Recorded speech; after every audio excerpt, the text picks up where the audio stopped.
Kenapa merasa tidak merugi jamaah Jumat makmumlah? Karena salah satunya adalah amalan-amalan yang kita tunaikan di saat ini, semua itu tidak dibalas langsung dengan uang atau harta benda. Salat subuh tidak dinampakkan betapa pahalanya atau tidak dibalas uang.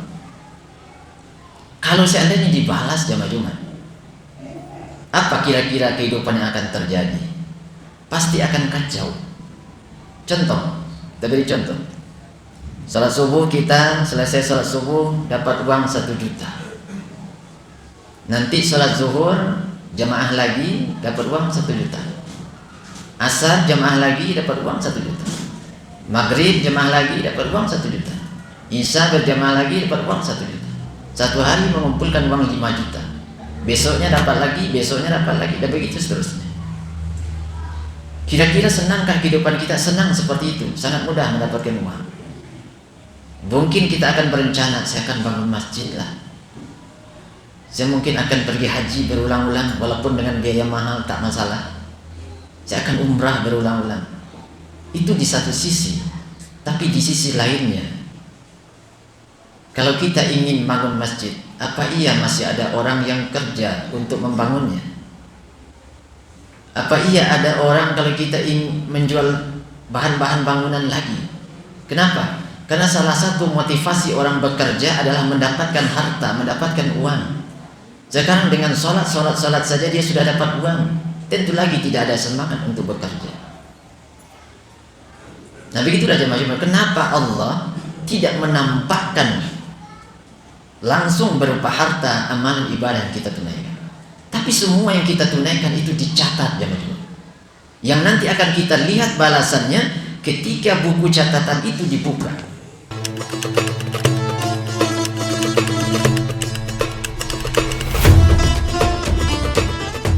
Assalamualaikum warahmatullahi wabarakatuh.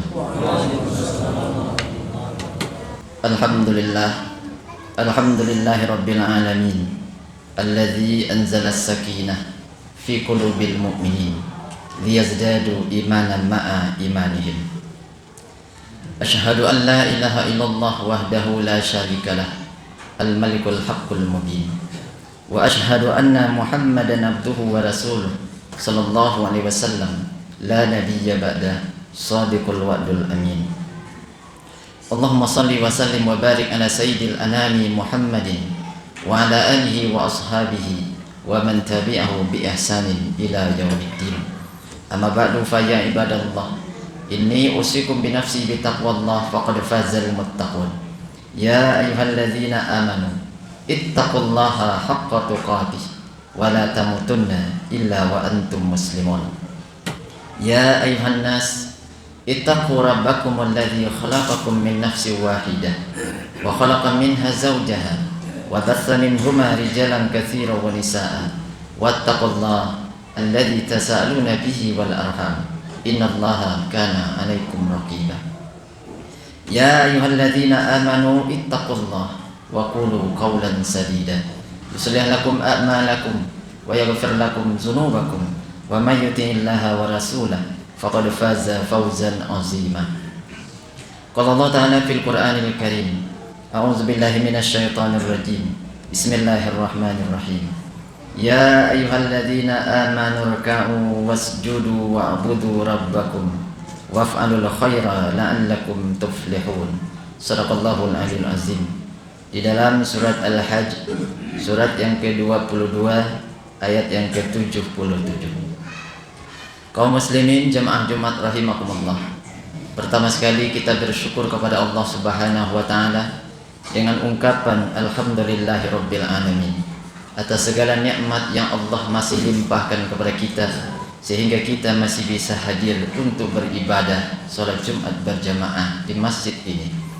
Semoga kita berharap ibadah yang kita tunaikan pada hari ini bisa menjadikan kita hamba yang makin taat kepada Allah. Kemudian salawat dan salam semoga selalu tercurah kepada hamba Nabi dan Rasulnya, yakni Nabi besar Muhammad sallallahu alaihi wasallam, beserta keluarganya, anak-anaknya, sahabatnya. Semoga Allah memperkenankan kita bersama mereka di surga kelak. Amin ya rabbal alamin. Kemudian khatib berwasiat untuk diri khatib sendiri sekaligus kepada kita kaum muslimin, marilah kita senantiasa meningkatkan iman dan takwa kita kepada Allah. Karena dengan meningkatnya iman dan takwa, kita akan merasakan halawatul iman, manisnya keimanan. Ketika manisnya keimanan itu kita rasakan, semua itu jamaah-jamaah Allah, seolah-olah kita sudah merasa seperti surga dunia saat ini. Kemudian mengiringi wasiat ini, kita coba renungi firman Allah di dalam surat yang telah dibacakan tadi, surat Al-Hajj ayat yang ke-77. Bismillahirrahmanirrahim. Ya ayyuhalladzina amanu ruk'u wasjudu wa'budu rabbakum waf'alul khaira la'allakum tuflihun. Wahai orang-orang yang beriman, rukuklah, sujudlah, dan beribadahlah kepada Tuhanmu, dan berbuatlah kebaikan yang banyak agar kamu menjadi orang yang beruntung. Kenapa ayat ini yang khatib jadikan dasar dari khutbah kita pada saat ini? Yang pertama, jamaah-jamaah Allah, kita sudah berada di dalam bulan Sya'ban. Para ulama mengungkapkan bahwa Rajab itu adalah bulan menanam, katanya. Sya'ban ini bulan menyiram, dan Ramadan nanti adalah bulan menuai.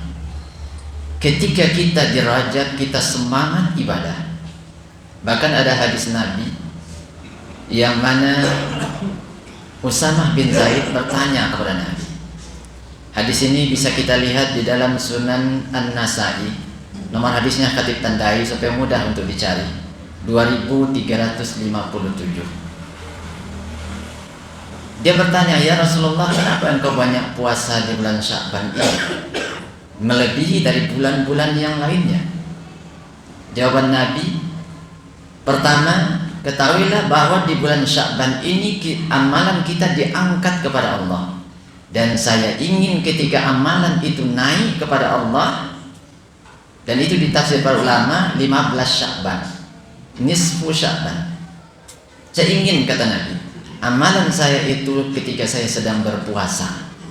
Dan ketahuilah olehmu bahwa bulan Sya'ban ini bulan yang paling banyak dilalaikan oleh manusia. Dia terletak antara Rajab dengan Ramadan.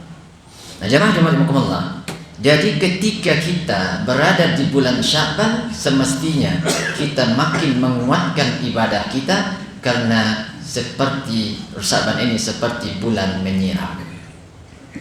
Apa yang kita siram, apa yang telah kita mulai di bulan Rajab, untuk kita tuai nantinya di bulan Ramadan. Misalnya kita memulai puasa sunnah, dan ada orang yang melakukan puasa sunnah itu di bulan Rajab 10 hari berturut-turut.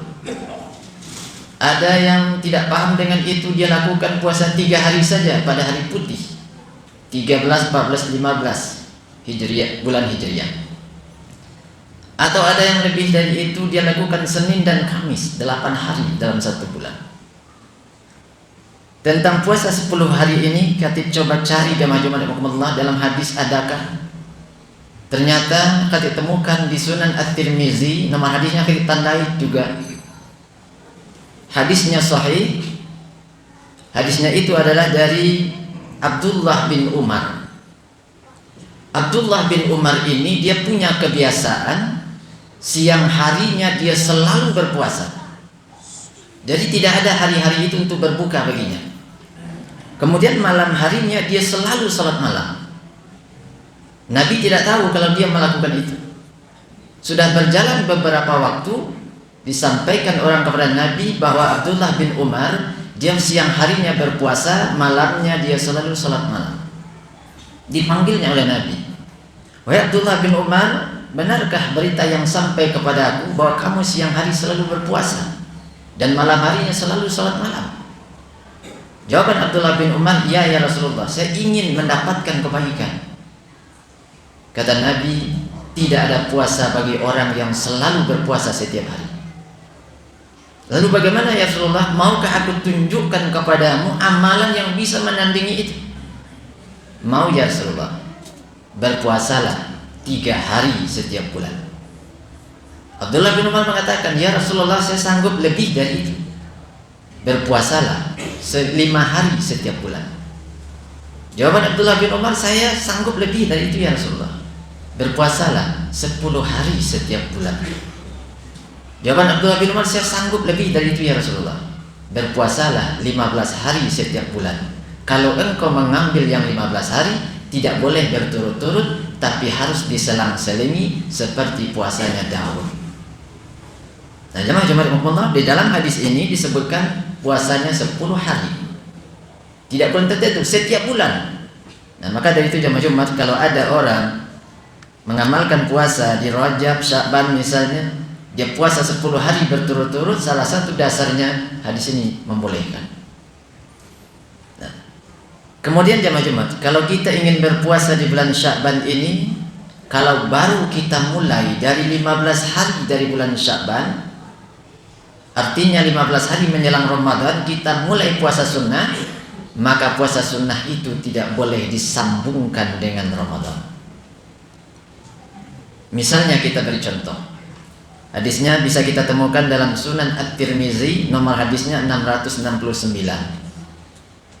Kalau satu Ramadan itu hari Jumat misalnya, hari Kamisnya itu adalah kesempatan puasa sunnah Kamis. Kalau puasa Kamis itu baru kita mulai setelah setengah dari bulan Sya'ban, maka dianjurkan untuk tidak disambungkan dengan Ramadan. Atau satu Ramadannya hari Selasa, hari Seninnya kesempatan untuk puasa Senin. Kalau puasa Senin itu baru kita mulai setelah 15 hari dari bulan Sya'ban, maka tidak dianjurkan untuk disambungkan dengan Ramadan. Tapi kalau sudah terbiasa sebelumnya, di Rajab dia sudah puasa Senin Kamis, tambah Sya'ban puasa Senin Kamis, tepat pun nanti pada hari Senin dia puasa sunnahnya, hari Selasanya satu Ramadan, hal itu tidak masalah. Nah, maka dari itu jemaah disinilah kita dalam hadis, dalam ayat Al-Hajj ayat 77 tadi, waf'alul khaira, berbuatlah kebaikan yang banyak.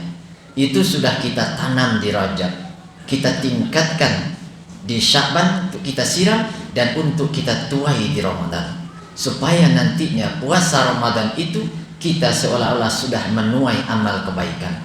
Dan ada pula orang yang baru di Ramadan itu dia baru menanam, tidak pernah puasa sunnah sebelumnya.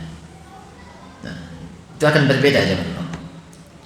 Yang kedua, dalam rangka waf'alul khaira di bulan Sya'ban ini, berbuatlah kebaikan. Apa kebaikan yang mesti kita lakukan lagi? Di antaranya adalah meningkatkan infak kita, bukan secara jumlahnya tapi persentasenya. Sebab ada orang beramal jemaah Jumat, dia merasa tidak, ada orang yang merasa tidak rugi kalau dia terlambat beramal, terlambat datang subuh misalnya, dia merasa tidak rugi. Walaupun ada hadis Nabi mengatakan rakaatul fajri khairum minad dunya wa ma fiha. 2 rakaat sebelum subuh itu lebih baik daripada dunia dan seluruh isinya. Dan ada orang yang merasa tidak merugi kalau dia tidak dapat itu. Kenapa merasa tidak merugi jemaah Jumat Allah? Karena salah satunya adalah amalan-amalan yang kita tunaikan di saat ini, semua itu tidak dibalas langsung dengan uang atau harta benda. Salat subuh tidak dinampakkan betapa pahalanya atau tidak dibalas uang. Kalau seandainya dibalas jemaah Jumat, apa kira-kira kehidupan yang akan terjadi? Pasti akan kacau. Contoh, kita beri contoh. Salat subuh kita selesai salat subuh dapat uang 1 juta. Nanti sholat zuhur jamaah lagi dapat uang 1 juta. Asar jamaah lagi dapat uang 1 juta. Maghrib jamaah lagi dapat uang 1 juta. Isya berjamaah lagi dapat uang 1 juta. Satu hari mengumpulkan uang 5 juta. Besoknya dapat lagi, besoknya dapat lagi, dan begitu seterusnya. Kira-kira senangkah kehidupan kita? Senang seperti itu, sangat mudah mendapatkan uang. Mungkin kita akan berencana, saya akan bangun masjid lah, saya mungkin akan pergi haji berulang-ulang, walaupun dengan biaya mahal tak masalah.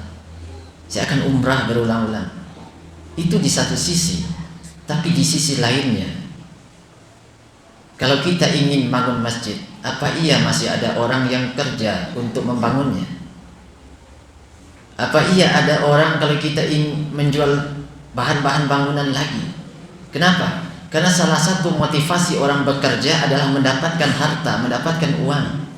Sekarang dengan sholat saja dia sudah dapat uang, tentu lagi tidak ada semangat untuk bekerja. Nah begitulah jemaah-jemaah, kenapa Allah tidak menampakkan langsung berupa harta amalan ibadah yang kita tunaikan, tapi semua yang kita tunaikan itu dicatat jemaah-jemaah, yang nanti akan kita lihat balasannya ketika buku catatan itu dibuka. Salah satu ayatnya bisa kita lihat dalam surat Al-Kahfi ayat yang ke-49, wa wudi'al kitab, ketika kitab itu diletakkan diberikan kepada mereka, fataral mujrimina, maka engkau akan lihat pelaku dosa, musyfikina mimma fi, mereka berteriak melihat sesuatu yang tertulis di dalamnya, wa yaquluna, dia mengatakan, ya wailatana, aduh betapa celakanya kita, mali hadzal kitab, kitab apa ini, la yugadiru saghiratan wala kabiratan illa ahsaha, tidak ada yang kecil maupun besar, semuanya tertulis di sini. Wa wajadu ma amilu hadira, mereka dapati apa yang mereka kerjakan dahulunya hadir di tengah mereka. Wala yazlimu rabbuka ahada, dan Tuhanmu tidak pernah menzalimi seseorang pun. Dicatat di situ, nanti akan ketahuan, oh ternyata sedikit saya beramal. Nah, jemaah-jemaah, kenapa khatib katakan tadi tingkatkan sedekah kita persentasenya? Kan hadis Nabi, sabaqa dirhamun mi'ata dinar, satu dirham yang disedekahkan itu bisa mengalahkan 100 dinar. Sahabat tercengang, satu dirham kok bisa mengalahkan 100 dinar? Salah satunya adalah persentasenya tadi. Kita beri contoh supaya mudah dipahami. Ada orang jamaah Jumat, dia sedekah 100 juta. 100 juta dia sedekah, tapi penghasilannya setiap bulan itu 1 triliun, 1 miliar. Jadi ketika dia sedekah 100 juta, penghasilannya 1 miliar, kalau dipersentasekan itu 10%. Ada orang sedekah 500.000, dia sedekah, penghasilannya setiap bulan itu cuma 2 juta. Itu adalah 25%. Persentasenya besar yang sedekahnya 500.000 karena 25%. Tapi kelihatan besarnya 100 juta. Nah, sebab nanti kenapa persentase ini ditingkatkan jamaah Jumat? Karena tidak semua orang yang barangkali jamaah Jumat bisa bersedekah dalam jumlah besar, tapi bisa semua kita bersedekah dalam persentase yang lebih meningkat. Apalagi zakat yang dipotong jamaah Jumat cuma 2,5%, itu pun hebohnya luar biasa jamaah Jumat. Tidak patutlah, baru 2,5%. Dan nanti ada doa orang yang menyesali ketika dia akan wafat itu, dia minta sedekah. Doa ini bisa kita lihat dalam surat Al-Munafiqun ayat 10. Rabbi laula akhartani ila ajalin qarib, ya Tuhanku tundalah ajalku walaupun sebentar, fa asaddaqa, agar aku bisa bersedekah. Kenapa sedekah yang dia minta? Kenapa bukan sholat? Kenapa bukan haji? Kalau sholat yang dia inginkan, dia akan berwudu lagi, dia akan mencari sajadah, dia akan mencari sarung barangkali. Sementara waktu itu sudah waktu yang kepepet, yang tidak ada waktu lagi jemaah. Apalagi haji yang dia inginkan. Kenapa dia menginginkan sedekah? Karena salah satu yang bisa mempercepat amalan itu ditunaikan adalah sedekah. Sedekah itu cukup dengan mulut. Sepertiga harta saya untuk yayasan itu, sudah selesai teman-teman. Namun terbaiknya kalau kita ingin sedekah ketika kita masih sehat. Dalam Sahih Al-Bukhari nomor hadisnya 1330, seorang sahabat bertanya, ya Rasulullah, kapan pahala sedekah itu sangat besar? Antas sadaqah sahihun, engkau sedekah itu ketika engkau masih sehat, katanya. Dan engkau sedekah itu ketika engkau takut kepada kefakiran. Dan kalau seandainya kita sedekahnya takut kepada kefakiran, mungkin orang akan membuat sebuah wasiat. Apa contohnya jemaah-jemaah? Dia buat sebuah surat, nanti kalau saya wafat uang saya ada 200 juta, 100 juta untuk yayasan itu, 50 juta untuk anak pertama, 50 juta untuk anak kedua. Kalau dia sudah wafat jemaah-jemaah, wasiat itu hanya boleh paling tingginya 30%. Kalau tadi uangnya 200 juta, 100 juta untuk yayasan tertentu, nah 100 juta itu dari 200 itu adalah 50%, tidak bisa ditunaikan sebanyak itu. Tapi Ustadz, yang kerjakan saya, yang cari uang saya, kalau memang kita merasa butuh dengan uang itu jemaah-jemaah, takut dengan itu, maka di saat itulah kita sedekah. Nah jemaah-jemaah, inilah barangkali motivasi kita di bulan Sya'ban ini. Kita perbanyak kebaikan, karena kita akan menempuh bulan Ramadan, diantaranya memperbanyak puasa. Begitu juga kita tingkatkan persentase dari sedekah kita. Mudah-mudahan bermanfaat untuk diri kita bersama, terutama untuk diri khatib sendiri. Fa'tabiru ya ulil absar la'allakum turhamun.